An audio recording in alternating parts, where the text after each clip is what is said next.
रेमंडचे माजी चेअरमन विजपत सिंघानिया यांचे निधन, पुत्र गौतम सिंघानिया यांनी अंत्यविधी केला.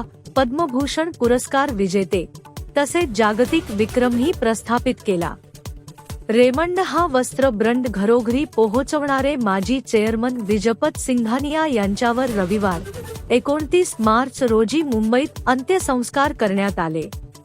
त्यांचे पुत्र आणि रेमंडचे विद्यमान चेअरमन गौतम सिंघानिया यांनी दुपारी 3 वाजता चंदनवाडी स्मशानभूमीत इतर कुटुंबियांच्या उपस्थितीत अंत्यविधी केला.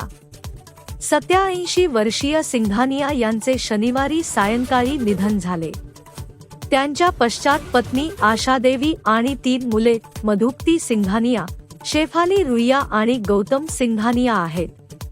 आपल्या संदेशात गौतम सिंघानिया यांनी लिहिले की त्यांचे वडील एक दूरदर्शी नेते आणि परोपकारी व्यक्ती होते, ज्यांचा वारसा येणाऱ्या पिढ्यांना प्रेरणा देत राहील.